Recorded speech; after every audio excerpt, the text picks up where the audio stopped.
ओम शांति। ओम शांति बाबा।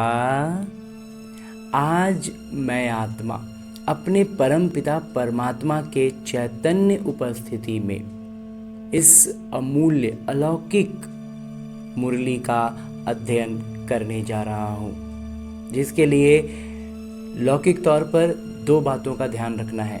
एक कि बड़े फुर्सत से, एकदम इत्मीनान से अपने हाथों में स्वयं से मुरली का अध्ययन करना है, जिसके कारण हम बाबा के चैतन्य एक एक शब्द का अध्ययन जब गहराई से करते हैं तो बाबा मुझसे कह रहे हैं ऐसा अनुभव पाते हैं, और उनकी चैतन्य उपस्थिति का अनुभव से हम भाव विभोर हो उठते हैं। और साथ ही साथ जब दिनचर्या में हमारे लौकिक किरदार में वो कुछ भी परिस्थिति आती है तो बाबा की मुरली की वो बात कानों में ऐसे गूंजती है जैसे बाबा मेरे साथ उस वक्त भी खड़े हैं और मुझसे कान में बात को दोहरा रहे हैं। जब कोई हमारा लौकिक प्रिय हमसे कुछ कहता है तो हमें उनकी बात याद रहती है ना।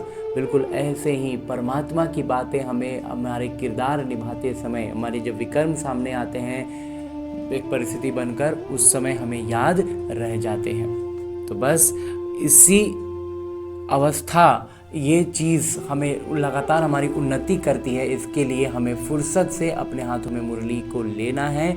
और अलौकिक तौर पर करना क्या है कि अपने सूक्ष्म शरीर के साथ अपने उसी मन को जो यहाँ बहुत, जिसे हम कहते हैं कि भटकता है, वास्तव में वो छटपटा रहा है। बिल्कुल ऐसे जैसे मछली बिन पानी के छटपटाए, वैसे ही हम अपने वास्तविक परम पिता परमात्मा के सानिध्य से, उनकी उपस्थिति से जो दूर हो गए हैं, उसके कारण आज हमारा मन छटपटा रहा है, इसीलिए इधर उधर भटक रहा है कि वो अपने मूल स्थान तक पहुंच सके।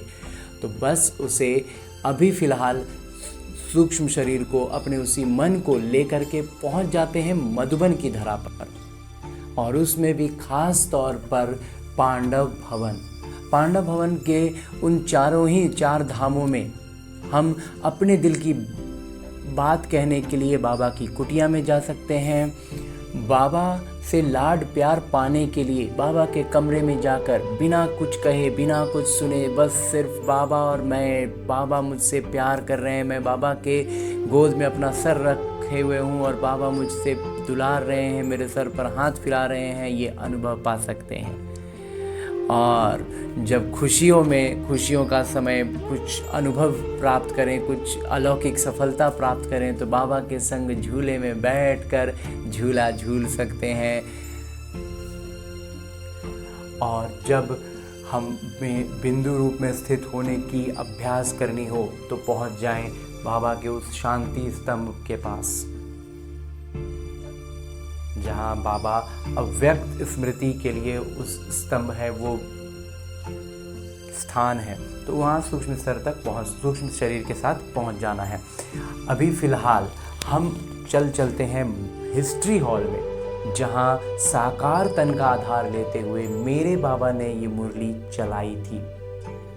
और लौकिक तौर पर तो बाबा ने ये मुरली पहले चलाई थी, लेकिन अलौकिक तौर पर आज मैं आत्मा जब अपने सूक्ष्म शरीर के साथ बाबा के चैतन्य उपस्थिति का अनुभव पाते हुए उसी हिस्ट्री हॉल में अपने सूक्ष्म शरीर के साथ उपस्थित होता हूँ, तो बाबा अपने दिल की बातें, जिसमें इस मुझ आत्मा के हित की, आने वाले समय की बातें भी होंगी, मेरे मन के सवालों के जवाब भी होंगे, उन सारी ही बातों को, बाबा के दिल की बातों को बाबा इसी मुरली में निहित करके मुझसे कहते हैं, मीठे बच्चे, याद से आत्मा का कीचड़ा निकालते जाओ। आत्मा जब बिल्कुल पावन बने तब घर चल सके। हंची बाबा कहते याद से कीचड़ा निकालना है। एकदम सरल भाषा में बाबा बतलाते हैं कि हम जितना ज़्यादा बाबा की याद में रहेंगे, यानी अपनी गुणवत्ताओं की सक्रियता और उसमें शक्तियों की जागृति के साथ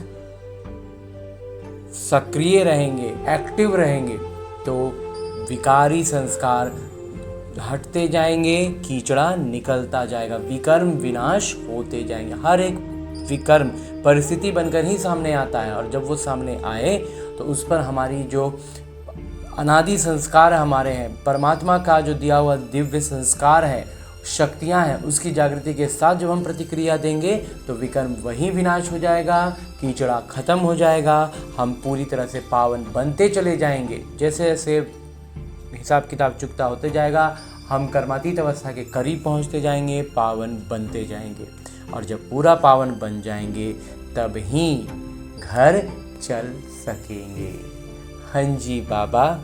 आगे प्रश्न रूप में बाबा कहते हैं कि इस अंतिम जन्म में बाबा के किस निर्देश को पालन करने में ही बच्चों का कल्याण है। इस अंतिम जन्म तो ये है, ये तो एकदम पक्का है, और कहते हैं इसमें बाबा का कौन सा निर्देश को पालन करें हम बच्चे जो हमारा कल्याण हो जाए। उत्तर बतलाते बाबा कहते, मीठे बच्चे, इस अंतिम जन्म में बाबा से पूरा वर्षा ले लो। बाबा दिल खोल कर लुटा रहे हैं, बटोर लो जितना बटोर सकते हो।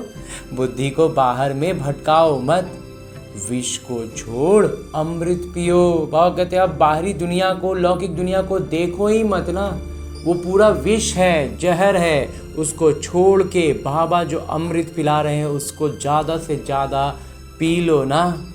इस अंतिम जन्म में ही तुम्हें 63 जन्मों की आदत मिटानी है, इसलिए रात दिन मेहनत कर देही अभिमानी बनो। बाबा कहते इस एक जन्म में, इस अंतिम जन्म में ही 63 जन्मों की आदत, पुराने संस्कारों को भस्म करना है।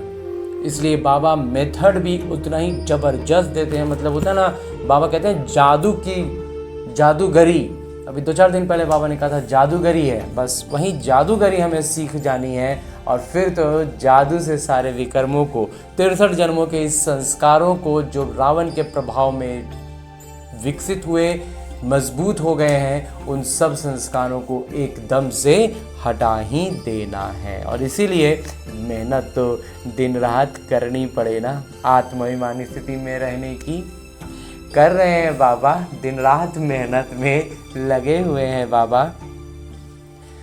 ओम शांति। शांति धाम विश्रामपुरी है। इस दुनिया से सब थके हुए हैं, अब सब थक गए हैं ना, चाहते हैं कि हम अपने सुखधाम में जाएं।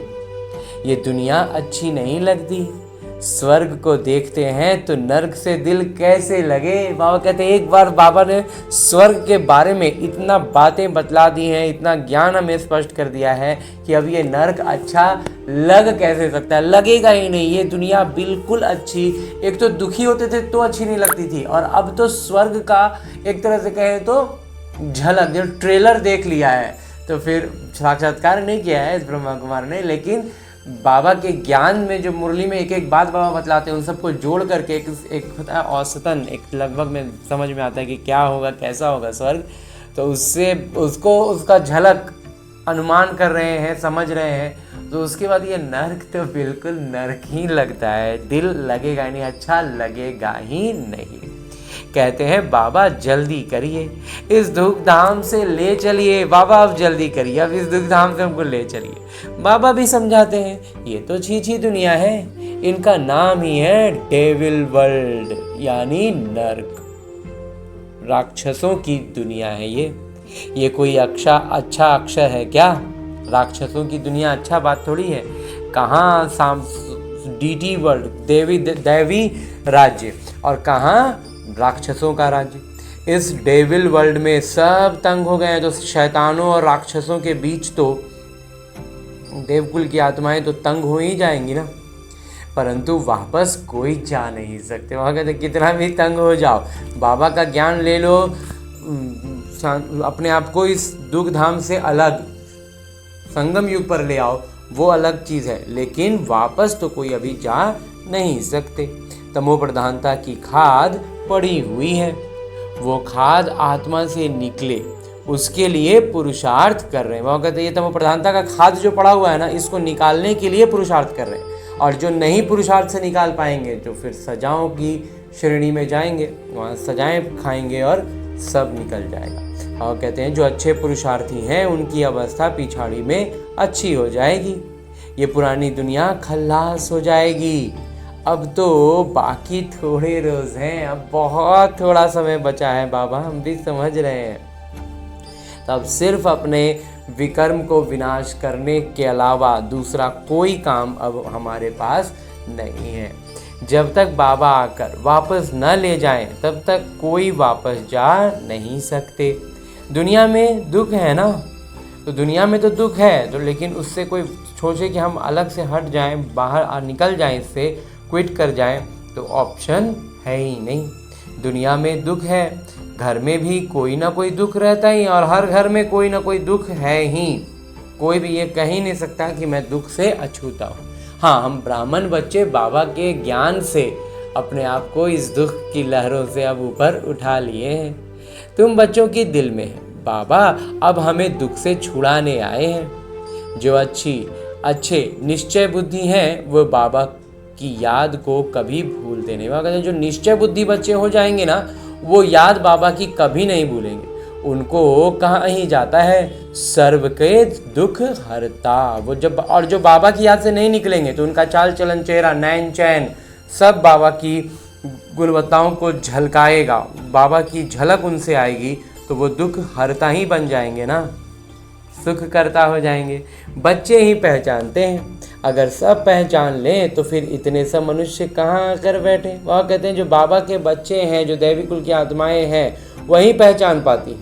नहीं तो अगर सब पहचानने लग जाए, सब भगवान को जान जाए, तब तो फिर बाबा कहते बैठने की जगह कहाँ बचेगी। ये हो ना सके। इसलिए ड्रामा में युक्ति भी ऐसी रची हुई है। और इसका मूल कारण एक ये भी है कि स्वर्ग में तो आबादी कम रहेगी, तब तो सुख का अनुभव भी होगा ना। अगर उस समय भी इतनी सत्व प्रधानता के बाद भी अगर इतनी ज़्यादा आबादी, अभी जितनी आबादी हो, तो भी वो सुख नहीं हो पाएगा। तो इसीलिए वहाँ की आबादी भी कम कर रखनी है, तो उसके लिए सब आत्माएं स्वर्ग में पहुँचती नहीं है। और इसीलिए धीरे धीरे जो पीछे की आत्माएं हैं उनका किरदार पीछे ही दिया गया, उनको स्वर्ग में एंट्री है ही नहीं। और ऐसे भी लौकिक में भी वहाँ के लायक बन, वहाँ इतनी खुशी, उतना सब कुछ अच्छा क्यों है? क्योंकि वहाँ की आत्माएं उस क्वालिटी की हैं। तो उस क्वालिटी की आत्माओं को छांटने के लिए, जैसे लौकिक में परीक्षाएं होती हैं ना, कितना टफ एग्जामिनेशंस होते हैं, क्यों? ताकि छंटा जाए। तो बस वैसे ही यहाँ भी है, इतना श्रेष्ठ ज्ञान है, श्रेष्ठ स्थिति पर आना है कि हर आत्मा ऐसे भी नहीं आएगी, नंबरवार हो ही जाएंगे, और फिर उसी अनुसार उनका जन्म भी आगे पीछे होगा और स्वर्ग में कम आबादी के साथ सुख वैभव सब भरपूर होगा। आगे बाबा कहते हैं कि जो श्रीमत पर चलते हैं वही उच्च पद पा सकते हैं। वो तो ठीक है, बाबा कहते हैं यहाँ तक तो ठीक है कि जो श्रीमत पर चलेंगे वहीं उच्च पद पाएंगे। सजाएं खाकर भी शांति धाम अथवा पावन दुनिया में जाएंगे। बाबा कहते हैं कुछ बच्चे ऐसे भी होंगे जो सजाएं खा करके या तो शांति धाम में या तो पावन दुनिया में, यानी स्वर्ग में, स्वर्णिम युग में, सतयुग में या फिर त्रेता में आ जाएंगे बहुत निम्न पद पर। परंतु ऊंच पद पाने के लिए तो पुरुषार्थ करना पड़े ना। सजाएं खा करके भी जो बहुत अच्छा चल रहे हैं और वो नीचे गिरेंगे, सजाएं खाएंगे, तो वो चूँकि पहले ऊपर चढ़ चुके हैं तो इसलिए हो सकता है उनको सतयुग में जगह मिले, लेकिन एकदम पद नीचे का रहेगा। तो इसलिए बाबा कहते हैं पद ऊंचा करने के लिए तो पुरुषार्थ करना पड़े ना। दूसरा, पावन बनने बगैर पावन दुनिया में कोई जा ना सके। बिना पावन बने तो वहाँ जा ही नहीं सकते ना, एंट्री ही होगी नहीं तो फिर तो वहाँ का ही माहौल बिगड़ जाएगा। इसलिए वहाँ पर एकदम सब के सब विशुद्ध आत्माएं होंगी। ये जो कहते हैं कि फलाना ज्योति ज्योत समाया वापिस गया, ये तो हो नहीं सकता। जो पहले पहले सृष्टि पर आए हैं लक्ष्मी नारायण, वो भी वापस जा नहीं सकते, तो और कोई कैसे जा सकते हैं? बाबा कहते हैं जो लक्ष्मी नारायण पहले पहले आए वो तो वापस गए ही नहीं, तो और कोई क्या वापस जाएंगे? इनके भी अब 84 जन्म पूरे हुए, अब जाने के लिए तपस्या कर रहे हैं, अब वापस जाने की तपस्या कर रहे हैं। सब पुकारते ही हैं एक बाबा को। तो हर कोई जो यहाँ अब छटपटाहट का अनुभव कर रहा है, बाबा से बिछड़े बिछड़े मतलब जैसे इस ब्रह्म कुमार ने एक उदाहरण मंथन में आया था कि प्यास लगती है तो हम ठीक है प्यास लगा, लेकिन जब प्यास बहुत देर से लग रही हो और धीरे धीरे वो प्यास बढ़ती जा रही हो तो हमें छटपटाहट के जैसा अनुभव होने लगता है। बिल्कुल ऐसे ही है, बाबा से दूर आए, शांति धाम से, परम धाम से, बाबा के सानिध्य से निकल करके इस सुख धाम में तो आए, लेकिन कुछ देर तो हम मज़े में रहे, लेकिन थोड़ी देर के बाद हमें प्यास लगने लगी।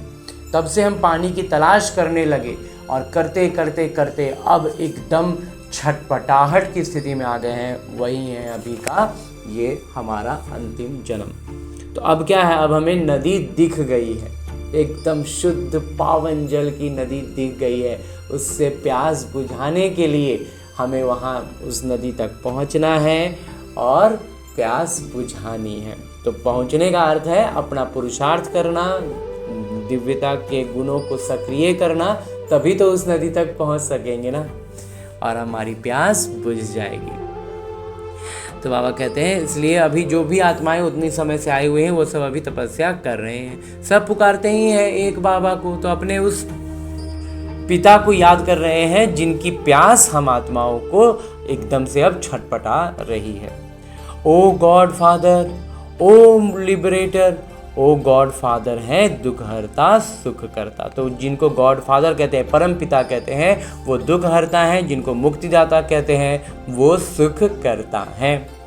कृष्ण आदि और किसी को थोड़े ही पुकारते हैं। बाबा कहते हैं कृष्ण और कोई भी देवी देवता को पुकारते नहीं है उस तरह से, क्रिश्चियन हो मुसलमान हो, सब ओ गॉड फादर कह बुलाते हैं, सब उस सर्वोच्च पिता की पुकार में आवाज़ देते हैं, बुलाते हैं।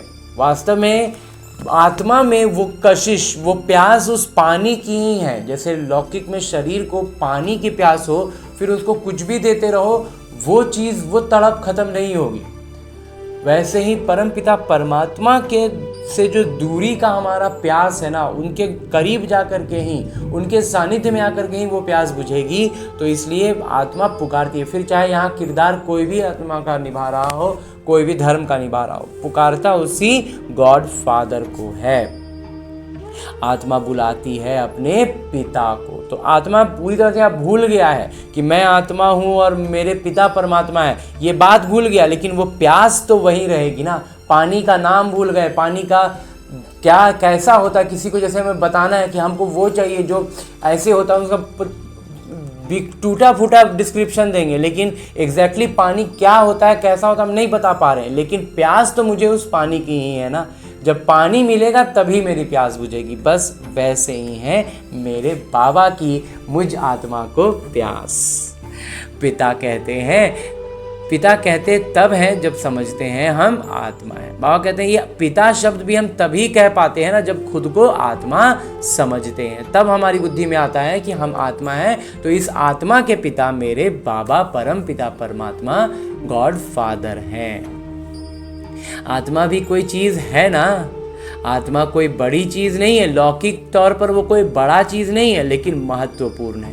वो तो एक स्टार है, सितारा है और अति सूक्ष्म है। लौकिक दृष्टि से उसका कोई डिस्क्रिप्शन नहीं कर सकते, किसी तरह से उसको डिस्क्राइब नहीं किया जा सकता। इसीलिए बाबा उसको सीधा एक बिंदी कहते हैं, full stop, no more discussion, no more description, बस बिंदी। इस लिहाज से भी बाबा आत्मा को बिंदी कहते हैं, क्योंकि लौकिक में उसका कोई डिस्क्रिप्शन नहीं किया जा सकता।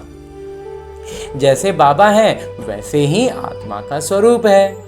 अब तुम बाबा की महिमा करते हो, वो सत्य चित्त है, ज्ञान के सागर, आनंद के सागर हैं, तभी तो मेरे बाबा सच्चिदानंद हैं। तुम्हारी आत्मा भी उनके समान बनती है।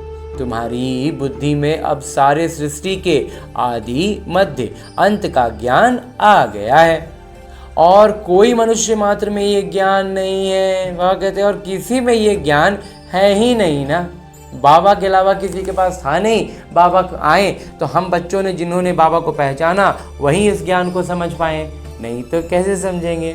सारा भारत, सारा विलायत ढूंढ लो, कोई को भी पता नहीं। बाबा कहते हैं पूरा भारत घूम लो, पूरा विलायत घूम लो, किसी को पता है ही नहीं। बिल्कुल नहीं है बाबा, एकदम पक्का। ये बात तो इस ब्रह्म कुमार को ऐसे भी समझ में आती है कि भक्ति में हम जहाँ भटक रहे थे वहीं सब जगह जो आत्माएं अभी तक आपको नहीं पहचानी है वो अभी भी भटक ही रही है।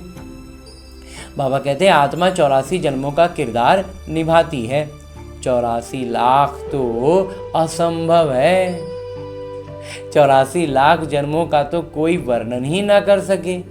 बाबा कहते हैं तुम अपने जन्मों को नहीं जानते हो, हम सुनाते हैं। हाँ जी बाबा, वो सब सुनते हुए भी पत्थर बुद्धि समझते नहीं कि 84 लाख जन्म हो तो कोई सुना ही कैसे सकते। बाबा कहते हैं लेकिन जो फिर भी पत्थर बुद्धि हो गए हैं ना, उनको बात समझ में नहीं आता है कि 84 लाख जन्म अगर हो तो उसको कोई डिस्क्राइब नहीं कर सकता, उसको कोई सुना नहीं सकता, वर्णन किया नहीं जा सकता। हाँ जी बाबा,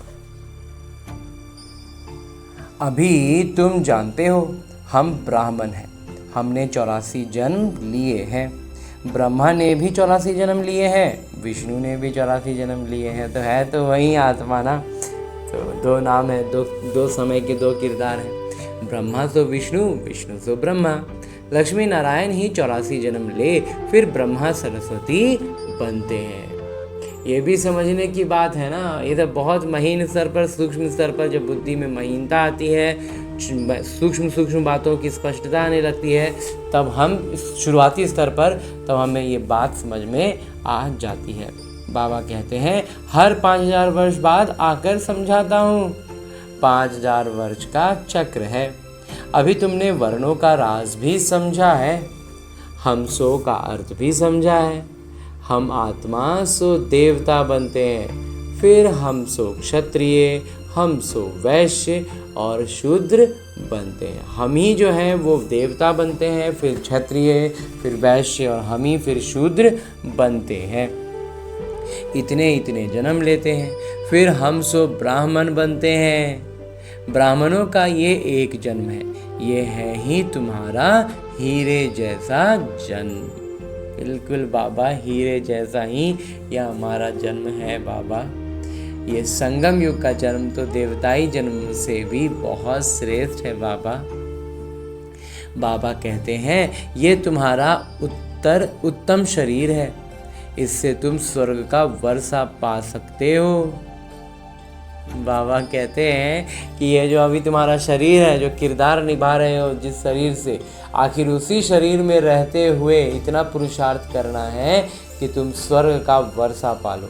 तो ये उत्तम हो गया ना ये शरीर भी, इसलिए अब और कोई तरफ भटको मत। बाबा कहते हैं अब इसलिए अब इधर उधर कहीं बुद्धि लगाने की ज़रूरत नहीं, कहीं भटकना नहीं है। एक मैं और एक मैं मेरे बाबा।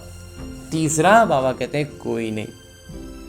तो उसके लिए जो मैं आत्मा को बाबा की तरफ जाने के लिए, उसका पुरुषार्थ करने के लिए, उसका अभ्यास करने के लिए जो एक बेसिक स्ट्रक्चर चाहिए, जो बेसिक चीज़ें चाहिए, उसमें से ये एक शरीर है। इसलिए बाबा कहते हैं ये उत्तम शरीर है। इसलिए अब इसके अलावा मतलब इसके बेसिक चीज़ें जो चाहिए उसमें वहाँ उसको देखना है, उसको संभालना है बस काम भर, क्योंकि वो भी एकदम अंत में उससे भी छूटना है। तो इसलिए उसको भी काम भर, उससे भी मोह तो किसी से नहीं लगाना। तो उस तरह का क्लैरिटी बुद्धि में रखते हुए जब बढ़ेंगे ना, तो हमारा भटकना एकदम बंद हो जाएगा। एकदम मिनिमम चीज़ें चाहिए बाबा की याद में रहने के लिए। शरीर क्यों चाहिए? ताकि किरदार जो हमारा चल रहा है उसमें जो भिन्न भिन्न परिस्थितियाँ आ रही हैं वो हमारा विकर्म है, जिस पर हम अपना दैवी गुणों का संस्कार के साथ प्रतिक्रिया देंगे तो वो विकर्म वहीं विनाश होगा। तो इसलिए अब हमें कहीं भी भटकने की बाबा कहते हैं ज़रूरत नहीं है। ज्ञान अमृत पियो, समझ में भी आता है, बरोबर 84 जन्म लेते हैं। तुम पहले सतयुग में सतो प्रधान थे, फिर सतो बने। पहले सतयुग में सतो प्रधान थे, फिर सतो बने, फिर चांदी की खाद पड़ी। एकदम पूरा हिसाब बताते हैं बाबा, एकदम पूरा डिटेल से बता दिए हैं कि कैसे कैसे हम नीचे आए। अब गवर्नमेंट भी कहती है सोने में खाद यानी अलॉय मिलाओ। अब सोना में खाद मिला के ही चलो।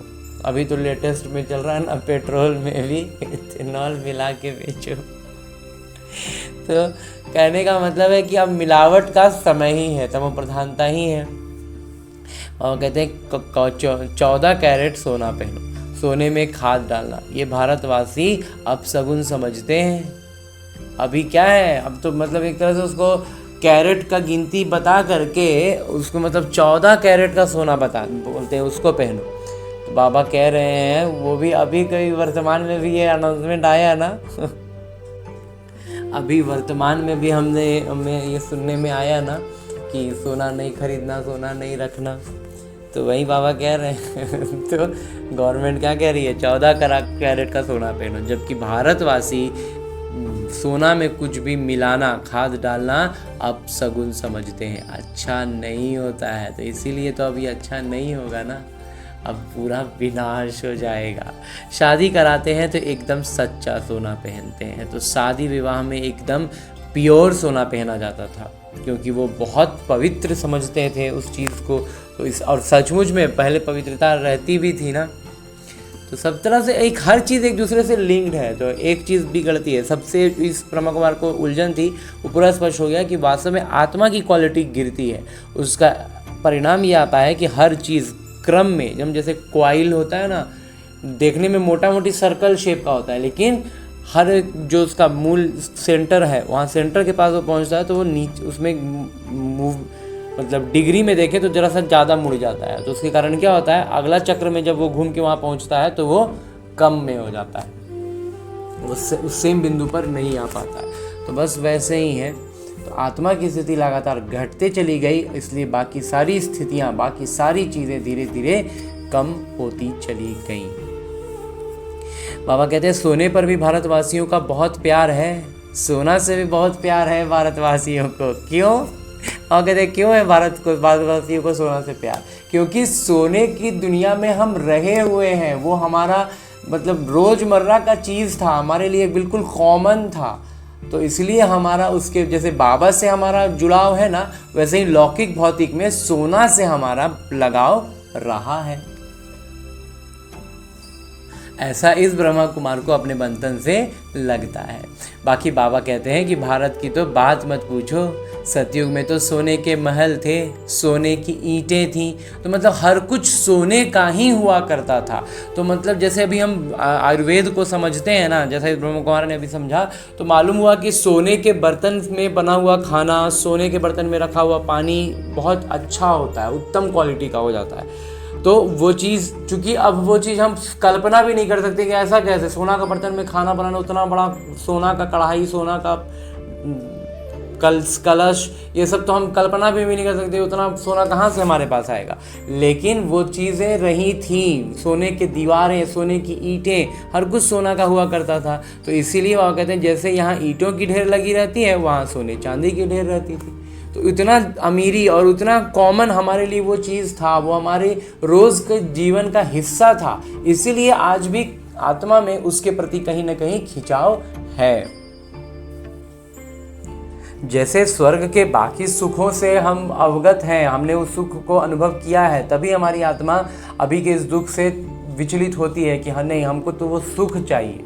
तो वैसे ही सोने चांदी वगैरह हमारे जीवन के बहुत अभिन्न अंग रहे थे, इसीलिए अभी भी हमें लगता है कि वो हमारे लिए कॉमन है। भले अभी परिस्थितियाँ ऐसी बन गई कि अब सोना चांदी हमारे लिए दूर हो गया, मतलब बहुत मुश्किल से एक दो जेवर आदमी रखता है तो उसको बतौर पूंजी रखता है, बाकी उसको कॉमन में यूज़ तभी मत करो, उसको भी सहेज के रखो। तो ये परिस्थितियाँ हैं, तमो प्रधानता है, और क्या कहें। बाबा कहते हैं माया मच्छंदर का खेल दिखाते हैं। उसने सोने की ईंटें देखी, सोचा ले जाता हूँ, नीचे उतरा तो देखा कुछ भी नहीं है।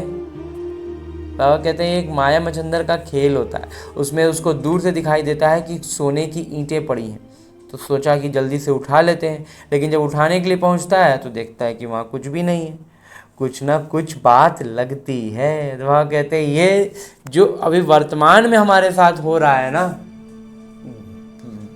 जो रावण की दुनिया में, रावण के प्रभाव में आकर के हम जो मृग तृष्णा भी जो बाबा ने कहा था, उसका एक अलग नाम बाबा ने बताया था।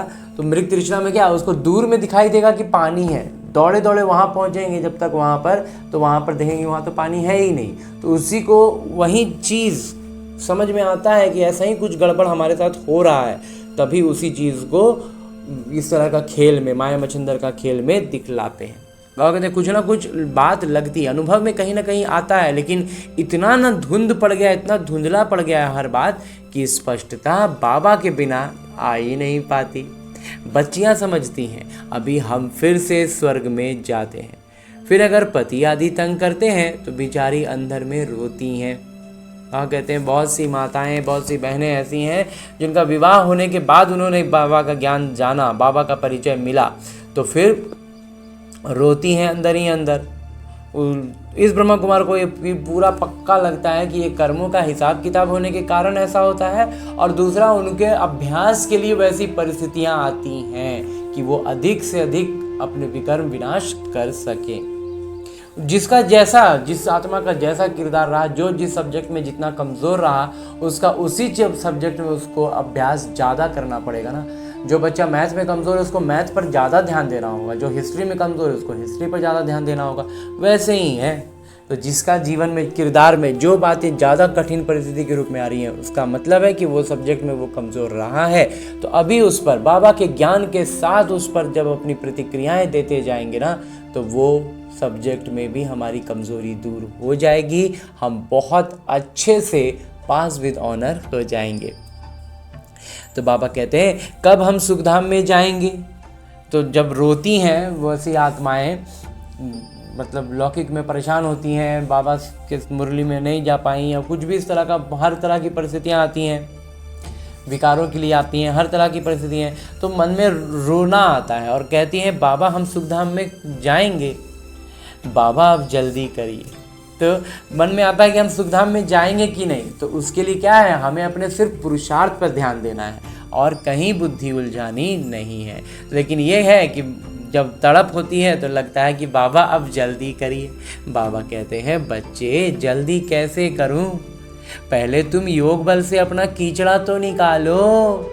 जी बाबा, इस ब्रह्मा कुमार को ये बात अब पूरी तरह स्पष्ट हो चुकी है बाबा, कि वास्तव में हम अपने किरदार से संबंधित जो भी बातें सोचते हैं, करते हैं, देखते हैं कि ऐसे है वैसे है, और उसे कुछ भी देखने की अब हमें ज़रूरत ही नहीं है। कोई चीज़ देखने की ज़रूरत नहीं है, किसी भी चीज़ के विस्तार में जाने की ज़रूरत नहीं है। सिर्फ और सिर्फ और सिर्फ मेरा विकर्म है जो सामने परिस्थिति के रूप में आया है, और उससे मुझे विकर्म बाबा की याद से विनाश होते हैं। ये बाबा का बिगेस्ट, सबसे बेसिक फॉर्मूला है।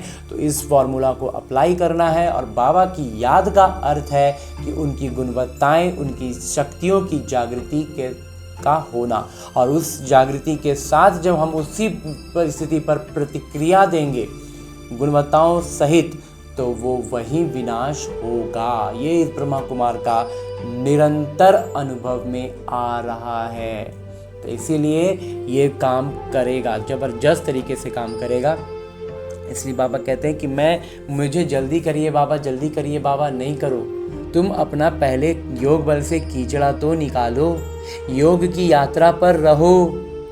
बाबा धीरज देते हैं, पुकारते भी हो हे पतित पावन आइए, गाते भी हैं सर्व के सद्गति दाता एक। यहाँ की ही बात है। बाबा कहते हैं वो सब के सद्गति दाता हैं। ये सारी बात अभी यहाँ के लिए ही तो है ना।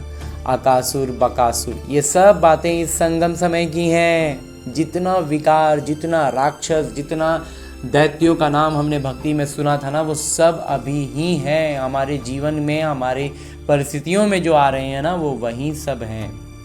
ये है ही आसुरी दुनिया।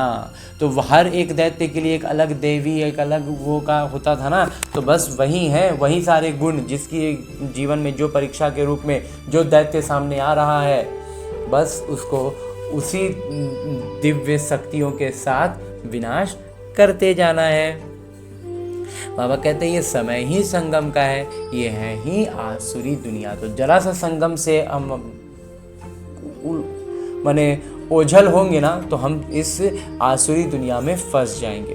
तो बाबा समझाते हैं, मैं कल्प कल्प संगम पर आता हूँ, जब सारा झाड़ जड़ जड़ीभूत अवस्था को पाता है। तुम जानते हो सतयुग में हर चीज सतो प्रधान होती है। यहाँ इतने पंछी जानवर आदि हैं, ये सब इतने वहाँ नहीं होंगे। यहाँ पर तो अभी पंछी और जानवर भी एकदम बड़ा विचित्र विचित्र, जैसे कुत्ता, कबूतर, ये सब जो है ना पूरी तरह से कलयुग के हैं। ये सतयुग में इनकी झलक नहीं होगी, छाया नहीं होगी। एकदम सब एकदम पशु पंछी भी जो होंगे ना एकदम श्रेष्ठ होंगे। क्यों? क्योंकि हमारी आत्मा एकदम श्रेष्ठता की पराकाष्ठा पर होंगे। तो हमारे आसपास में पशु पंछी भी जो होंगे वो कैसे होंगे? एकदम श्रेष्ठ होंगे ना। और अभी हमारी स्थिति एकदम नीचे है, इसीलिए पशु पंछी भी हमारे सामने वैसे ही है। गंदगी फैलाने वाला कबूतर, विकारों वाला कुत्ता, ये सब हमारी तमो प्रधानता का निशानी है। ये सब पशु पंछी, बाबा कहते हैं ये सब वहाँ इतने होंगे नहीं। जैसे अभी मनुष्यों की आबादी बहुत बढ़ गई है, वैसे ही उनकी भी बहुत ज़्यादा बढ़ी हुई है। बड़े आदमियों के पास अच्छी सफाई रहती है, उन्हों के रहने का स्थान, फर्नीचर आदि बहुत अच्छा होता है। तो जो अभी भी जो लौकिक में बहुत अमीर होते हैं, उनका क्या होता है? उनका घर एकदम साफ़ सुथरा रहेगा, महलों की तरह घर होते हैं, फर्नीचर मतलब सब कुछ एकदम अच्छा रहेगा। कोई वहाँ पर मच्छर मक्खी सब गंदगी वाला चीज़ नहीं रहेगा। तुम भी इतने ऊंच देवताएं बनते हो। बाबा कहते हैं जब इस तमो प्रधान दुनिया में जो अमीर होते हैं, जो बड़े आदमी जिसको कहते हैं हम लौकिक भाषा में, उनके घरों में, उनके आसपास में गंदगी नहीं नज़र आती है ना। लेकिन क्या है, यही तो इस ब्रह्मा कुमार को बहुत अच्छे से मंथन से स्पष्ट हो गया ना कि वो क्या है, वो मच्छर मक्खी तो उनके पास नहीं दिखेंगे, लेकिन कुत्तों को वो अपने बेडरूम में रखने वाला काम करते हैं। तो कुत्ता भी क्या है? वो है इस तमो प्रधान दुनिया का। तो उस तमो प्रधानता का, जैसे सतयुग में सुख ही सुख होगा, दुख का निशान नहीं होगा ना, वैसे ही यहाँ है।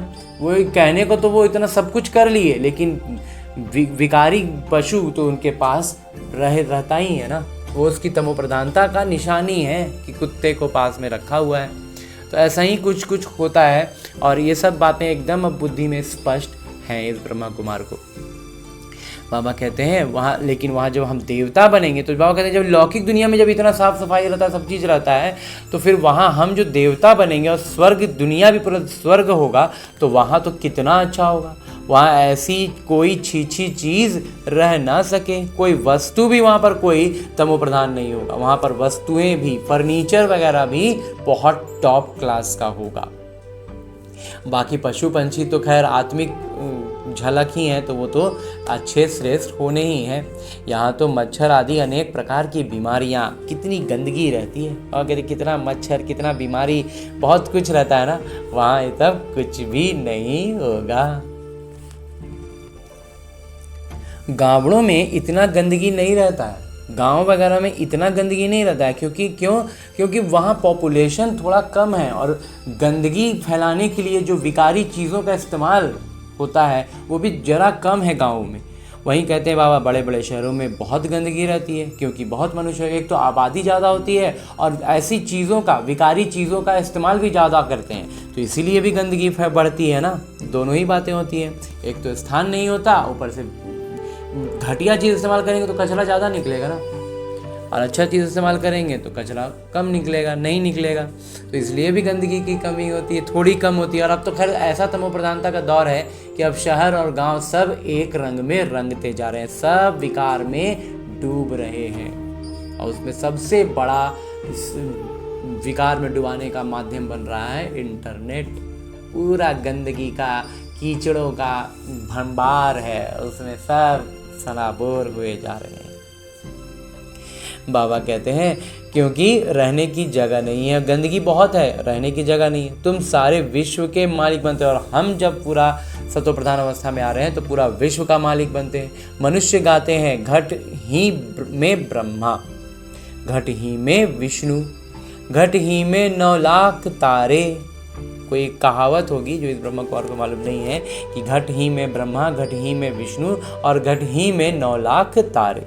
ब्रह्मा सो विष्णु बन जाते हैं, तो विष्णु के साथ सितारे भी हैं, वही 9 लाख तारे की बात कही गई है इस कहावत में।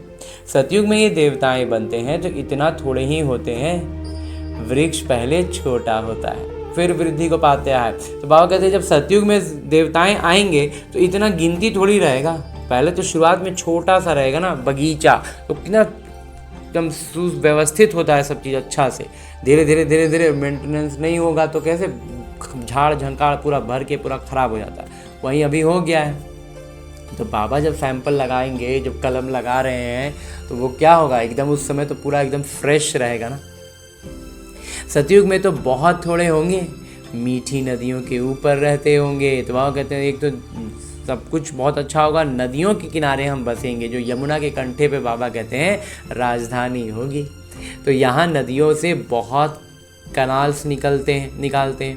अभी तो क्या नदियों से नहर निकालते हैं और अपने खेतों वगैरह की तरफ लेके चले जाते हैं। वहाँ कनाल्स आदि थोड़ी ही होते हैं, मुट्ठी जितने तो मनुष्य होते हैं। बाबा कहते हैं यहाँ पे क्या, अभी दूर दूर तक खेतों में लेके जा, नदी एक जगह जा रही है और खेत बहुत दूर तक है, तो वहाँ तक जल को कैसे ले जाएं, तो नहर बनाकर ले जाते थे। तो बाबा कहते हैं वहाँ उतना नहर वहर बना के उतना दूर तक ले जाने का ज़रूरत ही नहीं पड़ेगा ना। बाबा कहते हैं वहाँ तो मुट्ठी भर मनुष्य ही होंगे, इतने के लिए गंगा जमुना तो है ही। बाबा कहते हैं जितने मनुष्य होंगे ना, उतना के लिए तो गंगा जमुना जो मुख्य नदी है ना, उसी का पानी बहुत होगा। उन नदियों के ही आसपास रहते हैं। 5 तत्व भी देवताओं के गुलाम बन जाते हैं। बाबा कहते हैं कि 5 तत्व भी क्या है, अधीन होंगे। देवी देवताओं की स्थिति इतनी श्रेष्ठ होने वाली है कि सारे 5 तत्व उनके अधीन हो जाएंगे और सारे देवी देवता बाबा कहते हैं इसी गंगा जमुना के किनारे पर रहेंगे। इसीलिए भी हम देख सकते हैं जो बाबा ने कल कह रहे थे कि भारत में भारतवासियों की संख्या सबसे ज़्यादा होनी चाहिए, 84 जन्म वाले। इसीलिए हम देखते हैं कि यमुना और गंगा के किनारे सबसे ज़्यादा घनी आबादी अभी लास्ट होते होते तक बढ़ गई है।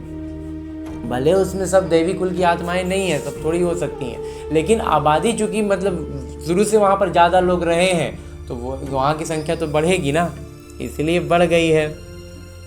बाबा कहते हैं कभी भी बेकायदे बरसात नहीं पड़ती, कभी नदी नहीं उछल खाती। बाबा कहते हैं ना कभी बरसात बेकायदे होगा, ना कभी नदी में बाढ़ आएगा। नाम ही है स्वर्ग, तो फिर क्या कोई दुख का निशान हो ही नहीं सकता। तो बरसात ज़्यादा पड़ता है तो तकलीफ होती है, बाढ़ वगैरह आ जाए तो तकलीफ होती है, दुख होता है, तो वो तो वहाँ होगा ही नहीं ना, दुख का तो निशान होगा ही नहीं। तो फिर चाहे वो प्रकृति के तौर से हो, चाहे मनुष्य आत्माओं के आपसी मतभेद के कारण हो, कोई तरह का दुख होगा ही नहीं। अब कहते हैं स्वर्ग की आयु इतने लाख वर्ष है।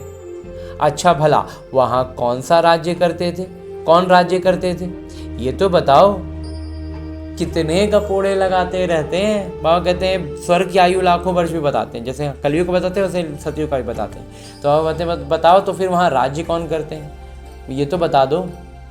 तो इसका मतलब है कि कुछ मालूम है नहीं, बस गपोड़े लगाते रहते हैं। हाँ जी बाबा। तुम जानते हो हम कल्प पहले मुआफिक ये किरदार निभा रहे हैं। रुद्र ज्ञान यज्ञ में अनेक प्रकारों के असुरों के विघ्न पड़ेंगे। फिर मनुष्य समझते हैं असुर लोग ऊपर से गंदगी गोबर आदि डालते थे। बाबा कहते हैं कि ये कल्प पहले मुआफिक हम अपना हर कोई अपना किरदार निभा रहा है। तो इस रुद्र यज्ञ में भी अनेक प्रकार के असुर जो हैं वो विघ्न डालेंगे, ये भी समझ में आया। तो उसमें क्या होता था, लौकिक में दिखाते थे कि असुर लोग जो होते थे, ऋषि मुनि लोग यज्ञ कर रहे हैं और वो लोग आके परेशान करने के लिए गंदगी, कुछ भी गंदगी डाल दे रहे हैं, गोबर डाल दे रहे हैं। परंतु नहीं, तो वास्तव में ये चीज़ थोड़ी होगा, गोबर डालना और ये करना, ये वो तो लौकिक में कहानी दिखा रहे थे, तो कहानी में उस तरह का चीज़ दिखाएं। बाबा कहते हैं वो सच्चाई थोड़ी है। तुम देखते हो कितने विघ्न पड़ते हैं, हमको पता चल रहा है ना कि विघ्न किस तरह के और हैं और क्या हैं।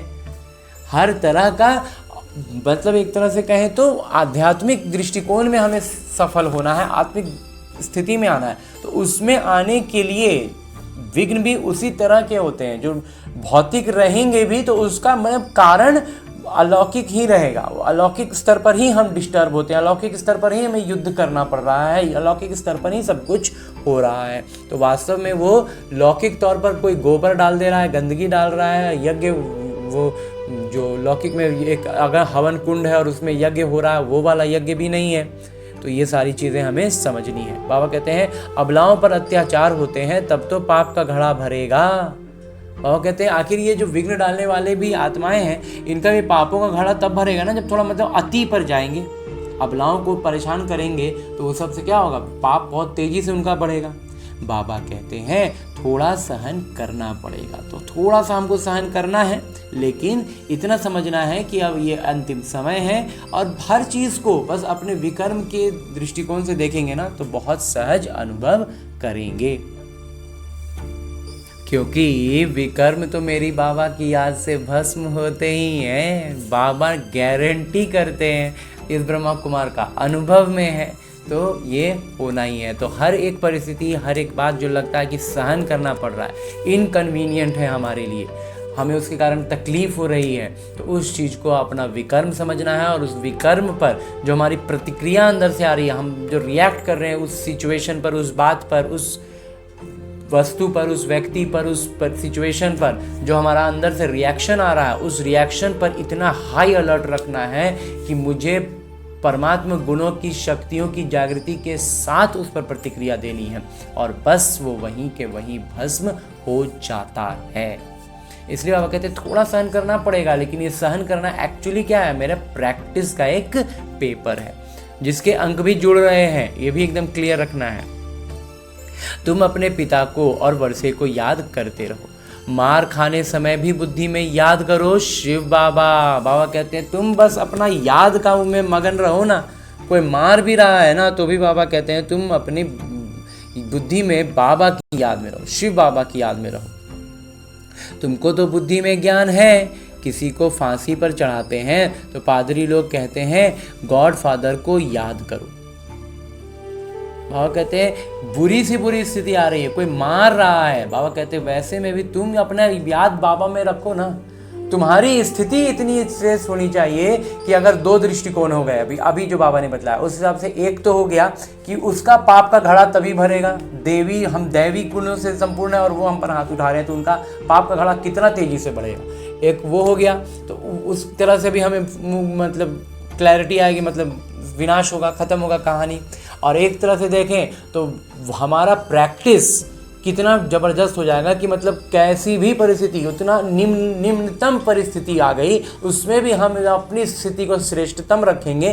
तो मतलब होता है ना कि एक होता है कोई काम को कर लेना, कोई भी चीज़ को, कोई भी काम को कर लेना, और एक होता है बहुत कम समय में बहुत सटीक तरीके से कर लेना। तो बस वही चीज़ हो गया ना कि उतना मिनिमम स्थिति में जाकर के भी अगर हम उच्चतम स्थिति में रह गए, मतलब हम एकदम मास्टरपीस बन गए, तो वो तो फिर एकदम बाबा की गोद में मिलेंगे, गोद में आ जाएंगे ना, एकदम सीधे बाबा गोद में उठा लेंगे। तो इस बात की खुशी में आ जाना है, बाबा कहते हैं। तो इसलिए बाबा कहते हैं मार खाते समय भी शिव बाबा को याद करो। बाकी लौकिक में उनको समझ में रहे ना रहे, लेकिन फिर भी फांसी पे चढ़ाते समय पादरी कहते हैं कि अपने गॉड फादर को याद कर लो। ऐसे नहीं कहेंगे कि क्राइस्ट को याद करो, इशारा गॉड के लिए करते हैं। तो वो भी भगवान समझते हैं कि क्राइस्ट से ऊपर कोई है लाइट, तो उसी को कहते हैं कि याद कर लो। कैसे करो, क्या करो, उनको तो खुद को मालूम है नहीं, लेकिन याद कर लो। बाबा कहते हैं ये इतने प्यारे हैं, सब उनको पुकारते हैं। तो आत्मा में खिंचाव है, और चूंकि लौकिक से वो तो लौकिक दुनिया को, चीज़ों को ही देख रहे होते हैं, तो इसलिए उन्होंने फाइनल किया कि उसको फांसी पे चढ़ाना है। तो फांसी पे चढ़ा रहे हैं, लेकिन उनका खुद का दिल उनको कहीं ना कहीं आत्मा में कचोटेगा। तो इसलिए वो कहते हैं कि अपने भगवान को, अपने पिता को, गॉड फादर को याद कर लो। क्यों? क्योंकि वो बहुत प्यारे हैं, उनकी तरफ हम सब का खिंचाव है, उनको हम पुकारते हैं, आत्मा ही पुकारती है। अब देही अभिमानी बनने में ही मेहनत है। तो इतना समय से हम पुकार रहे थे, अब वो आ गए हैं, तो अब उनके अनुसार, उनके श्रीमत पर हमें चलना है ना, तो आत्माभिमानी स्थिति में रहना होगा, इस शरीर के भान से बाहर आना है। अभी इस एक जन्म में वो आधा कल्प की आदत मिटानी है। बाबा कहते हैं आधा कल्प की जो आदतें हैं, जो संस्कार डेवलप हो गए हैं, बाबा कहते हैं उससे इस एक जन्म में मिटाना है। तुम जानते हो देही अभिमानी बनने से हम स्वर्ग के मालिक बन जाएंगे। बाबा कहते हैं बस आत्माभिमानी स्थिति में आओ ना, दैवी गुण इतने सुंदर तरीके से सक्रिय होंगे कि हम स्वर्ग के मालिक बन जाएंगे, देवी देवता बन जाएंगे। कितनी उच्च प्राप्ति है, बस स्थिति का कहानी है, जितना ऊंचा स्थिति उतनी ऊंची हमारी प्राप्ति। तो रात दिन इसी कोशिश में रहना पड़े। मनुष्य धंधे आदि के लिए भी मेहनत करते हैं, आमदनी में मनुष्य को कभी झुटका या उबासी नहीं आएगी। बाबा कहते जब धंधे के लिए मेहनत करते हो, लौकिक में जो भी हमारा प्रोफेशन होता है, उस काम को करते समय कभी भी उबासी झुटका आता है? नहीं आएगा, क्योंकि आमदनी है, वहाँ कमाई हो रहा है, कमाई वाला जगह पर कभी नींद नहीं आने वाली है। वैसे ही बाबा कहते हैं ये भी तो हमारी अलौकिक कमाई है ना, वहाँ पर पैसे की खुशी रहती है, थकने की बात ही नहीं रहती। वहाँ कितना भी थकावट रहे, 14-14 घंटे, इस ब्रह्मा कुमार का अनुभव रहा है। अज्ञानता में जब थे तो 14-14 घंटे दुकानों में रहा करते थे। तो हालांकि पैसे का नशा इस ब्रह्मा कुमार को उस समय भी नहीं हुआ करता था, कभी नहीं रहा था, लेकिन फिर भी मेहनत करना चाहिए, अच्छा होता है, इसलिए मेहनत करते रहते। क्या मेहनत करना चाहिए मालूम नहीं था, कर रहे थे। तो उसमें क्या होता, थकान होता था लेकिन इग्नोर करते थे कि चलो ना अच्छा काम कर रहे हैं। ये था कि मेहनत का काम कर रहे हैं, मेहनत की कमाई आ रही है तो वो अच्छा होता है, इतना क्लैरिटी बुद्धि में ये चीज़ थी, तो बस मेहनत किए जा रहे थे। तो बाबा कहते हैं ठीक है, पैसे का कहीं ना कहीं तो प्रभाव रहेगा ही, डायरेक्ट में नहीं था इस ब्रह्मा कुमार को कभी भी पैसे का खिंचाव, पैसे के लिए दौड़, वो कभी नहीं रहा था। तो बाबा कहते हैं तो लेकिन जनरली हर आत्मा में क्या होता है, पैसे के लिए खुशी रहती है कि वहाँ से कमाई आ रही है, तो वहाँ ना थकेंगे और ना उबासी आएगी। बाबा कहते हैं थकने की तो बात ही नहीं रहती, एकदम मन में थकावट नहीं आएगा। बाबा भी अनुभवी है ना, आखिर ब्रह्मा बाबा भी तो अनुभवी हैं वो भी तो धंधे पानी में एकदम तन मन धन से लगे रहते थे। रात को स्टीमर्स आते थे तो आकर माल खरीद करते थे, रात को आधी रात को माल आता था। लौकिक में होता ही है, जो बड़े बड़े व्यापारी होते हैं उनके माल रातों में ही उतरते हैं, और वो रात में जा कर के रिसीव करना, मतलब सब कुछ, वो सब में रात रात की नींद खराब हो जाती है, लेकिन फिर भी चूंकि कमाई हो रहा है तो लगे रहते हैं। जब तक ग्राहक की जेब खाली ना करें तब तक उनको छोड़े नहीं जब तक मतलब जितना अधिक से अधिक सामने वाला से मतलब उसको अपना माल बेच सके, जब तक वो लेने की स्थिति में है तब तक उसको कुछ ना कुछ कन्विंस करना, उसको माल बेच देना, ये भी एक गुण में गिना जाता था। तो वही गुणवत्ता है सेल्समैन का गुण, कि अच्छे से अच्छे उसको कन्विंस करो एक प्रॉपर वे में, एकदम किसी को एकदम परेशान नहीं करना है, लेकिन जब तक उसके पास पैसे इतने हैं कि वो इन्वेस्ट करने की इच्छा में है तो उसको पैसा उसका यहाँ पर ले लो, और कहीं उधर उधर वो भटके नहीं, वो बस यहाँ मेरे पास आया हुआ है, यहाँ से अपना ही अच्छा चीज़ ही देंगे लेकिन माल बेच देंगे।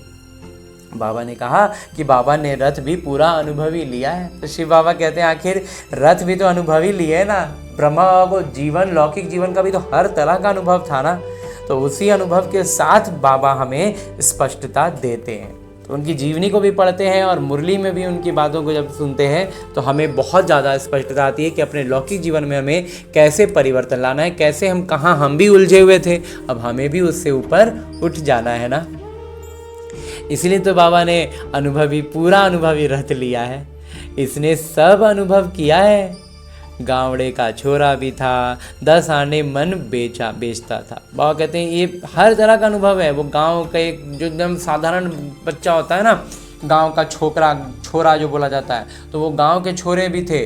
10 आने में 1 मन अनाज बेचते थे। उस समय का मतलब महंगाई का कितना वो था, कितना कम था। अभी के समय से देखें 10 आने में 1 मन अनाज मिलता था। अभी तो देखो विश्व का मालिक बनते हैं बाबा कहते हैं अभी देखो कहाँ पहुँच गए हैं, उनकी स्थिति पूरा विश्व का मालिक बन रहे हैं। एकदम गावड़े के थे, एकदम गांव का एक छोरा, और वो विश्व का पूरा मालिक। फिर चढ़ गए तो एकदम जवाहरात के धंधे में लग गए, और फिर ऊपर उन्नति को पाए। गावड़े का छोरा का जो धंधा में करते थे उससे वहाँ से अपनी स्थिति ऊपर उठाते गए। लौकिक में भी तो कहाँ तक पहुँच गए, जवाहरात के धंधे में हीरे के व्यापारी बन गए, एकदम वो भी एकदम टॉप क्लास के। बस जवाहरात की ही बात, उसके बाद तो फिर खाली हीरे जवाहरातों से ही खेल होता था उनका। ये फिर है सच्चे जवाहरात। तो फिर जब बाबा मिल गए तो फिर वो जवाहरात जो थे, हीरे मोती जो थे, वो फिर पत्थर दिखने लग गए बाबा को। तो हमें भी अब पत्थर ही दिखते हैं बाबा, उसमें अब कोई रुचि नहीं है, कोई खिंचाव अब महसूस नहीं करते बाबा। बाबा कहते हैं ये होता है रॉयल व्यापार। अब जो बाबा हमें व्यापार सिखला रहे हैं ना, ये है रॉयल व्यापार। बाबा बहुत अनुभवी हैं। तो बाबा लौकिक में भी जो व्यापार कर रहे थे वो बहुत रॉयल व्यापार था, और अब जो बाबा अलौकिक व्यापार सीखे हमें सिखा रहे हैं ये और रॉयल हो गया। तो बाबा कहते हैं दोनों का अनुभवी बाबा हो गए, ब्रह्मा बाबा दोनों का अनुभवी हो गया ना। बाबा वॉइस रॉय आदि के घर में ऐसे जाते थे जैसे अपना घर। तो ब्रह्मा बाबा का इतना श्रेष्ठ अनुभव था, उनकी स्थिति इतनी श्रेष्ठ थी, अज्ञानता में भी वो इतने सज्जन व्यक्ति थे कि बाबा कहते हैं वॉइस रॉय मतलब उस समय के जो यहाँ का अंग्रेजी सरकार में अंग्रेजों के में मतलब सबसे हाई पोस्ट जो होते थे उनके घरों में बाबा एकदम अपने घर के जैसा जाना आना करते थे। इनको फिर कहा जाता था अविनाशी ज्ञान रत्न। जितना ये बुद्धि में धारण करेंगे इससे तुम पद्मापति बनेंगे। और वहीं बाबा अब जो हमें ज्ञान रत्न दे रहे हैं ये अविनाशी, वो तो कुछ कितना भी था तो वो विनाशी था ना। इसलिए बाबा अब कहते हैं कि इनको जो है वो अब जो हमें बाबा ज्ञान दे रहे हैं ये है अविनाशी ज्ञान रत्न। और ये जितना ज़्यादा हमारे पास होगा, जितना ज़्यादा हम इसको बांटेंगे उतना ज़्यादा ये बढ़ेगा, और बुद्धि में उतना हम जितना धारण करेंगे उतना पद्मापति बनेंगे। शिव बाबा को कहा जाता है सौदागर, रत्नागर। उनकी महिमा भी गाते हैं, फिर कह देते सर्वव्यापी। एक तरफ खूब महिमा करते हैं और दूसरा तरफ सर्वव्यापी कह देते। महिमा के साथ फिर इतनी ग्लानि, कैसी हालत हो गई है भक्ति मार्ग की। बाबा कहते एक तरफ महिमा की और दूसरी तरफ इतनी ग्लानि कर दी, तो क्या हालत हो गया। भक्ति मार्ग का हालत ही पूरा बिगड़ा हुआ है। बाबा कहते हैं अब भक्ति पूरी होती है तब भक्तों की रक्षक बाबा आते। जब भक्ति का किरदार हमारा पूरा होता है तब बाबा आते हैं।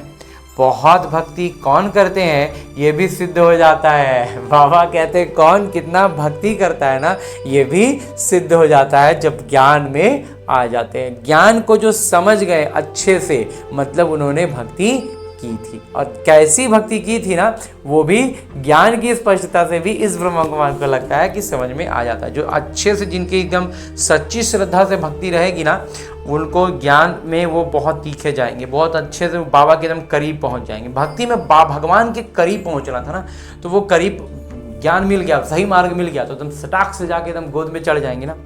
और जो नाम का कर रहे होते हैं तो उनको तो पहले समझ में नहीं आते रहेगा बात, और जो थोड़ा बहुत समझ गए, थोड़ी बहुत सच्चाई रहेगी तो थोड़ा बहुत समझ जाएंगे, बस उससे ज़्यादा वो करीब जा नहीं पाएंगे।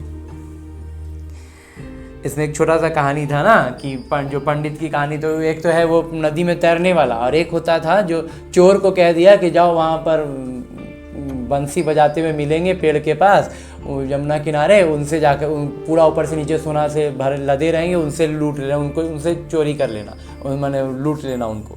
तो चोर गया लूट के ले आया। तो जब पंडित जी ने ये, वो तो ऐसे ही फुसलाने के मतलब उसको चोर को हटाने के लिए कह रहे थे, और चूंकि चोर ने उसकी बात को सच माना और उसको जा करके भगवान मिल गए और भगवान से श्री कृष्ण को पूरा लूट कर ले आया। तो अब पंडित को लगा कि ये ऐसा कैसे हो गया, तो बोला नहीं हम भी तो बोला था कि अगर मिल जाएगा ना तो लाके हमको भी थोड़ा बहुत दे देना या आधा दे देना, ऐसा कुछ बोला। तो जब आया चोर तो पंडित को तो लगा कि हमको मारने आया, कि उसको मिला तो नहीं होगा, लेकिन जब आया तो देखा कि तो इतना सारा सोना लेके आ गया। तो बोला कहाँ से मिला, तो बोला तुम्ही तो बोला था कि वहाँ पर मिलेंगे, उनको लूट लेना, हम लूट लिए, ले लो अपना हिस्सा। तो बोला पंडित को लगा अरे ऐसा कैसे हो गया, तो बोला कि हमको तो उन्हीं के हाथ से लेना है। तो अब लीजिए, उसको बस हाथ तक का ही मन में भावना आया पंडित को कि हमको उनके हाथ से लेना है। तो चोर लेके गया उसको अपने साथ, वहाँ पे गया और चोर को फिर से वो कृष्ण उतने ही सोने से लदे हुए फिर मिल गए, वो फिर पूरा लूट रहा है। अब पंडित को बोल रहा है कि दे दीजिए इसको, आपके हाथ से लेगा। तो अब वो जब लेने के लिए जब उसको दिख ही नहीं रहे, जब देने लगे तो हाथ खाली नजर आया उस पंडित को कि बस हाथ से कोई हाथ है जो उसको उन पंडित को दे रहा है। तो कहने का अर्थ श्रद्धा जितनी थी उतना ही उसको दिखाई दिया। उस चोर ने पूरी श्रद्धा से आया कि हमको पूरा ऊपर से नीचे वाला सोना लूटना है, तो वो सारा उसको पूरा ऊपर से नीचे सोने से लदे हुए श्री कृष्ण दिखे। लेकिन जो पंडित था उसको सिर्फ उनके हाथ से लेना था, तो उनको सिर्फ हाथ ही नजर आया। तो वैसे ही है भक्ति में भी, जो जैसी श्रद्धा जिसकी रही, जैसा जिसकी भक्ति रही उसको वैसे ही हुआ। ज्ञान में भी उतने ही आगे तक वो बढ़ा, भगवान के उतने ही करीब पहुंचा। बाबा कहते हैं ये बात सिद्ध हो जाता है। ज्ञान में कौन कहाँ है ना, इससे उसकी भक्ति का आकलन हो जाता है, सिद्ध हो जाता है। सबसे ज़्यादा भक्ति तुम करते हो। तो इतना तो एकदम स्पष्ट है कि जो ब्राह्मण बना है वो भक्ति ज़्यादा किया है। जो अभी भक्ति कर रहा है और नहीं समझ रहा है ना, बाबा कहते हैं उसके मतलब भक्ति में कमी है। वहीं आकर यहाँ पहले पहले ब्राह्मण बनते, तो जो जितना अच्छा भक्त रहा ना वो पहले पहले आकर के ब्राह्मण बनता है और बाबा से वर्षा लेता है, फिर से पूज्य बनने का। तो बाबा से वर्षा क्या मिलता है? फिर से पूज्य बनने का ही वर्षा मिलता है ना। रावण ने पुजारी बनाया है, बाबा पूज्य बनाते हैं। तो रावण तो हमको पुजारी बना के धर दिया, बाबा आए हैं हमें फिर से पूज्य बनाने। ये है भगवान उवाच। और ये सब बात कौन बतला रहे हैं? मेरे बाबा भगवान स्वयं बता रहे हैं ना। भगवान एक है, दो तीन भगवान होते नहीं। बाबा कहते भगवान दो तीन नहीं होते, भगवान तो एक ही है। गीता भगवान की गाई हुई है। शिव भगवान उवाच के बदले श्री कृष्ण का नाम डाल दिया है, तो कितना फर्क हो गया है। और कहते हैं यही छोटा छोटा फर्क डाल दिया है, उसी में क्या है, श्री कृष्ण का नाम डाल दिया है शिव बाबा के जगह, तो उसके कारण कितना फर्क हो गया, बहुत का फर्क पड़ जाता है। जैसा इस ब्रह्म कुमार ने अपने उदाहरण में बताया ना, जो एक फिल्म है 3 इडियट्स, उसमें प्रिंसिपल की महिमा करनी थी तो उसमें चमत्कार शब्द लगाया और उस चमत्कार शब्द के चम को हटा के बल लगा दिया तो उसकी ग्लानि होने लग गई। तो बस वैसे ही है, कुछ कुछ चेंज कर दो और फिर पूरे मायने ही बदल जाते हैं। बाबा कहते हैं ड्रामा अनुसार फिर भी गीता का नाम ऐसे बदलना ही है। बाबा कहते हैं ड्रामा में है, ऐसे नहीं होता तो नीचे भी नहीं गिरते ना। फिर बुलाते हैं, हे पतित पावन आइए। जब गिरते हैं तो भगवान को बुलाते हैं। बाबा पावन बनाते हैं, रावण पतित बनाता है। तो समझने की कितनी बुद्धि चाहिए। श्रीमत श्रेष्ठ से श्रेष्ठ मत है, और वो है ही एक बाबा की। एक तो श्रीमत इतना श्रेष्ठ है, और क्यों है इतना श्रेष्ठ? क्योंकि एक बाबा, मेरे बाबा जो सर्वश्रेष्ठ है, उनकी मत है। ये लक्ष्मी नारायण स्वर्ग के मालिक बाबा की मत से ही बने हैं। तो ये जो लक्ष्मी नारायण भी हैं, ये स्वर्ग के मालिक बने कैसे? इसी बाबा की श्रीमत पर चलकर बने हैं ना। अच्छा, मीठे मीठे सिखिलते बच्चों प्रति माता पिता बाबा का याद प्यार और आशीर्वाद। रूहानी बाबा की रूहानी बच्चों को नमस्ते। हम रूहानी बच्चों की ओर से रूहानी माता पिता को याद प्यार और प्रणाम। धन्यवाद बाबा, धन्यवाद। मुरली के लिए भी धन्यवाद, और इस अनूठे अलौकिक ब्राह्मण जीवन के लिए भी बहुत बहुत बहुत धन्यवाद बाबा, बहुत धन्यवाद। आगे आज की मुरली से लिए गए वो प्रमुख बिंदु हैं जिन्हें हमें अपने ब्राह्मण जीवन में धारण करने हैं। और ब्राह्मण सो फरिश्ता, फरिश्ता सो देवता बनना है। उसके लिए जो सबसे पहली बिंदु है वो है कि इस एक जन्म में 63 जन्मों के पुराने देह अभिमान की आदत मिटाने की मेहनत करनी है। इस एक जन्म में 63 जन्म का आदत को मिटाना है। वो रावण के प्रभाव में बना हुआ संस्कार है, डेवलप हुआ संस्कार है, उसको रावण के प्रभाव से हमें ऊपर उठना है। तरीका बहुत सटीक बाबा ने बताया है। तो मतलब होता है ना, एक बांध से धड़ धड़ धड़ धड़ हटेगा, ऐसा नहीं है। मतलब जादूगरी सिखा दी बाबा ने। तो ऐसा हमें लौकिक में एक एक काम करके, मतलब होता है ना, एक एक करके हजारों है तो कैसे खत्म होगा। बाबा ऐसा ट्रिक देते जो मशीन गन होता है ना, एकदम सब उड़ते चला जाएगा, वैसे उस तरीका से, और एक बार में झुंड के झुंड खत्म होंगे। ऐसा खत्म करने का तरीका बाबा ने हमें बता दिया है ना। तो बाबा कहते हैं देही अभिमानी बन स्वर्ग का मालिक बनना है। तो हमें मूल चीज़ क्या करनी है? अपनी स्थिति पर ध्यान देना है। हमें बाहर में क्या आ रहा है, क्या परिस्थितियां हैं, क्या हैं, उन सबको नहीं देखना, उनके विस्तार में नहीं उलझना, तब तो उलझ के रह जाएंगे। अपनी स्थिति को आत्माभिमानी बनाना है। आत्मिक गुणों की सक्रियता और शक्तियों की जागृति लानी है, जिसके कारण हम पावन बनते जाएंगे, विकर्म विनाश होते जाएंगे। बाबा ने वरदान दिया था ना, माया दूर से ही मूर्छित हो जाएगी। तो वो सब चीज़ों को हमें यथार्थ में, प्रैक्टिकल में अनुभव करना है। ये अभी वही सब तो अनुभव बाबा अभी हमें करा रहे हैं। तो इसका अनुभवी बनना है ना। हाँ जी बाबा। दूसरा बाबा कहते हैं इस हीरे तुल्य उत्तम जन्म में इस बुद्धि को भटकाना नहीं है।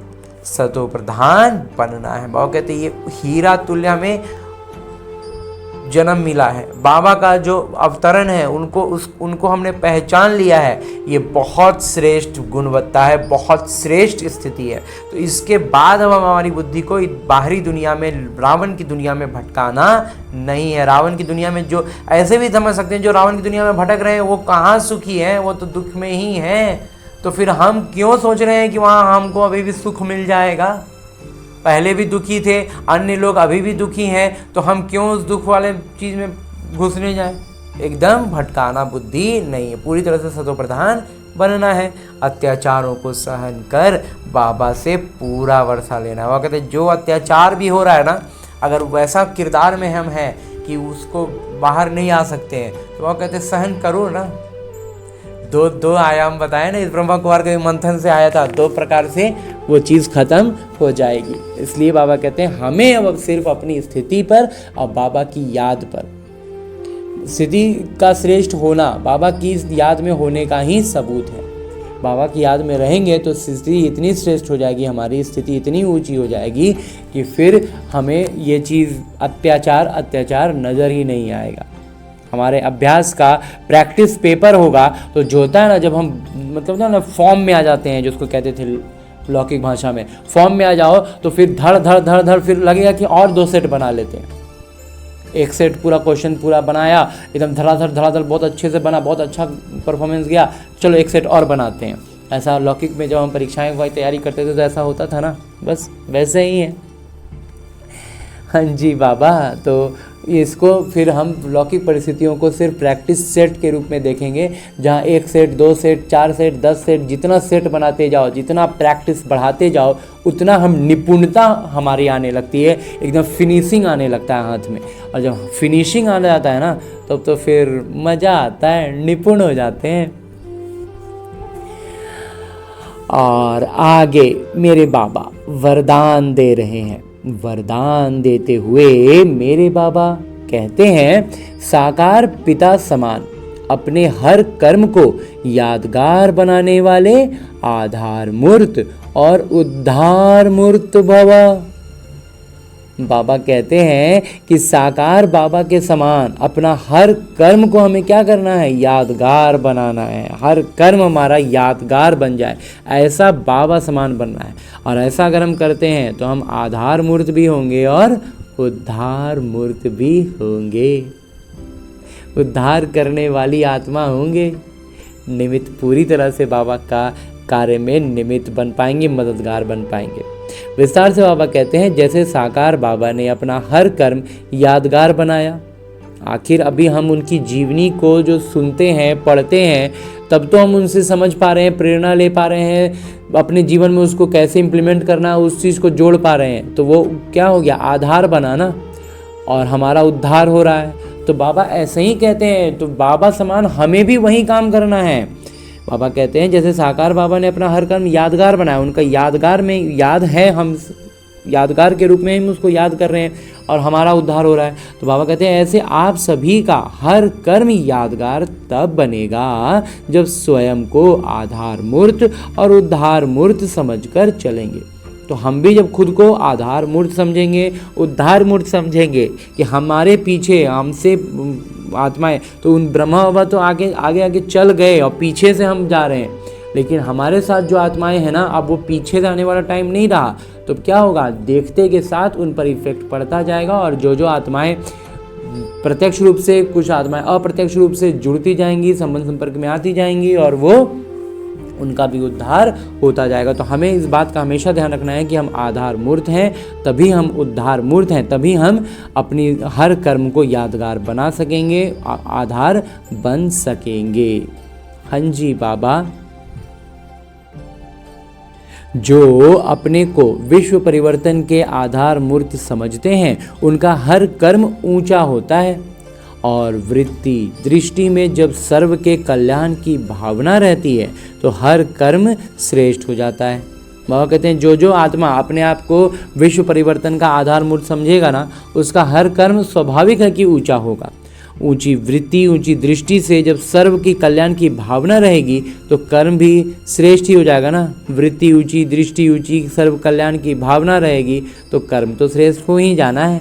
ऐसे श्रेष्ठ कर्म ही यादगार बनते हैं और जब वैसा श्रेष्ठ कर्म हम करेंगे तो यादगार तो बनना ही है। हाँ जी बाबा। और आगे स्लोगन है, मुरली का उपदेश है कि सत्यता की शक्ति को धारण करने के लिए सहनशील बनो। बाबा कहते हैं सत्यता की शक्ति को धारण करना है तो क्या करना होगा, सहनशील तो बनना होगा ना। तो शक्ति, वो भी एक शक्ति है, ये भी एक शक्ति है। तो उस शक्ति की धारणा तब होगी जब हम पहला बेसिक जो इस ब्रह्म कुमार को अपने मंथन समझ में आता है, सहन शक्ति सबसे पहले सक्रिय होगी, तभी बाकी शक्तियाँ मतलब ऊपर उठेंगी, जागृत होंगी। तो इसलिए सबसे पहले सहन शक्ति है, तभी सत्यता की शक्ति को भी हम धारण कर पाएंगे। बाबा पर निश्चय और सहन शक्ति का जागृति एकदम से एक तरह से कहें तो साथ साथ होता है। वही निश्चय ही शक्ति, पहली शक्ति की जागृति करती। पहला इधर निश्चय हुआ, इधर सहन शक्ति जागृत हो जाती है। फिर कोई भी परिस्थिति, कोई भी बात, कितनी भी क्लैरिटी ना हो तो सीधे पहले सहन शक्ति पर ही आधार पर ही हम उस परिस्थिति को पार कर जाते हैं। फिर धीरे धीरे शक्तियाँ और शक्तियाँ जागृत होती हैं, परखने की, निर्णय करने की और समेटना, समाना, ये सारी शक्तियाँ उसके बाद धीरे धीरे एक्टिव होती जाती हैं। लेकिन सबसे पहले तो सहन शक्ति के आधार पर ही, और आगे भी जब हम ऊपर भी अपने आप को अनुभव करने लगते हैं तभी भी कुछ परिस्थितियाँ ऐसी होती हैं जहाँ हम थोड़ा कंफ्यूज होते हैं, परखने की शक्ति काम नहीं कर पाती है, या समा नहीं पा रहे हैं, समेट नहीं पा रहे हैं। सहन तो कर ही सकते हैं बस सहन कर जाना है और काम हो जाएगा। वो सहन शक्ति बाबा के पर निश्चय के कारण ही जागृत होती है। तो इधर बाबा पर निश्चय हुआ और इधर एक शक्ति सहन शक्ति जागृत हो जाती है। तो उसी शक्ति के आधार पर हमें ऊपर फिर उठते जाना है, अपना कल्याण करते जाना है। हाँ जी बाबा। और अभी तक हमने परमपिता परमात्मा से इतना श्रेष्ठ, अमूल्य, अलौकिक, दिव्य साकार मुरली को परमपिता परमात्मा की चैतन्य उपस्थिति के साथ अनुभव करने का, अध्ययन करने का प्रयास किया, अनुभव भी किया ना। अब मेरे बाबा इसी अव्यक्त स्वरूप में स्थित रहकर एक इशारा भी देते हैं कि सदा हर्षित रहने के लिए अपने स्वभाव को सरल बनाओ, सहनशील बनो। बाबा कहते हैं इस बात पर हमें हमेशा ध्यान रखना है कि हर्षित रहना है, अपने स्वभाव को सरल बनाना होगा और सरल स्वभाव बनने के लिए सहनशील भी बनना होगा। वही सहनशीलता का गुण जो निश्चय के साथ जागृत हो जाता है, सबसे पहले जागृत होने वाली शक्ति है और निश्चय के साथ जागृत होने वाली शक्ति है। निश्चय नहीं तो फिर कोई भी शक्ति जागृत नहीं होगी। जैसा इस ब्रह्मा कुमार ने कहा ना कि शक्तियों की जो जागृति होती है ना, वही हमें बाबा की चैतन्यता का अनुभव कराता है, बाबा के हमारे साथ का अनुभव हम पाते हैं। तो वो पहला जो शक्ति जागृत होता है ना, उस वक्त हम उतना चैतन्यता को अनुभव नहीं कर पाते रहते हैं, लेकिन शक्तियों की जागृति का अनुभव उस वक्त एक पहला हो चुका रहता है, जो हम डायरेक्ट में अनुभव नहीं कर रहे थे। लेकिन अब इतने समय में अब समझ में आता है कि वो शक्ति वास्तव में निश्चय से ही आई थी। हाँ जी बाबा। विस्तार से बाबा कहते हैं हर एक इशारे को बाबा अलग अलग आयामों से जो स्पष्ट करते हैं, तो उसमें आज जो आयाम से स्पष्टता दे रहे हैं वो है कि इस सहज योगी जीवन में अगर मुश्किलातों का अनुभव होता है तो सहज राज्य कैसे करेंगे। बाबा कहते हैं इस सहज योगी, अभी हमारा जीवन क्या है, सहज योगी जीवन है। अभी कल बाबा ने कहा था कितना सहज है ना योग, बाबा की याद में रहना कितना सहज है। अगर उसमें हमें मुश्किलात का अनुभव हो रहा है, मतलब हमारा राज्य सहज कैसे चलेगा, मतलब हम सही पुरुषार्थ नहीं कर रहे हैं। अगर मुश्किलात का अनुभव कर रहे हैं मतलब सही तरीके से बाबा की याद में नहीं है, सहज योगी नहीं है, तो यहाँ के संस्कार ही वहाँ ले जाएंगे। बाबा कहते हैं तो यहाँ इसका मतलब है कि रावण का प्रभाव संस्कार सक्रिय है, तभी हमें मुश्किलातों का सामना हो रहा है। क्योंकि जब हम पूरी तरह से बाबा की संस्कारों के, अनादि संस्कारों की जागृति में आ जाएंगे ना, रावण के संस्कार शिथिल पड़ जाएंगे, पीछे हट जाएंगे, तो फिर मुश्किलात सामने नहीं आने वाले। बाबा कहते हैं देखो आपके यादगार जो देवताओं के चित्र बनाते हैं उनकी सूरत में सरलता जरूर दिखाते हैं, ये तो है, कोई भी देवी देवता का चेहरा बना दे, एकदम उसमें मासूमियत होती है, एकदम सरलता होता है, सौम्यता होती है, मुस्कुराहट होता है। तो जितना सहज पुरुषार्थी होगा वो मनसा में भी सरल, वाचा में भी सरल, कर्म में भी सरल होगा। वह कहते हैं सूरज से ही नजर आएगा। सरलता जो है ना, वह कहते हैं वो चीज़ झलकने लगेगा। और जितना सहज हमारा पुरुषार्थ होगा उतना ही हमारा मनसा सरल होगा, वाचा सरल होगी, कर्म भी सरल होगा। उसको ही तो फरिश्ता कहते हैं। अच्छा बाबा, अच्छे से समझ गए बाबा। और कहते हैं सूरत में सरलता जरूर दिखाई देगी। और सहज पुरुषार्थ का सबसे सीधा बात है कि मनसा भी सरल, वाचा भी सरल और कर्म भी सरल होगा। तो वहीं तो फरिश्ता हो गया ना। हाँ जी बाबा, फरिश्ता बनने की राह में एकदम अब बस दौड़ लगा दिए हैं बाबा। हर चीज़ में सरल स्वभाव का होना इस ब्रह्मा कुमार का मतलब स्पेशलिटी में काउंट करें तो उस ब्रह्मा कुमार को इस बात की बड़ी खुशी है कि सरलता बहुत ज़बरदस्त है। तो उसी को और निखारना है, और निखारना है। मन में, वाणी में भी जो थोड़ा बहुत आता है था, विकारों का प्रभाव झलकता था, वो चीज़ भी अब पूरा हटते जा रहा है।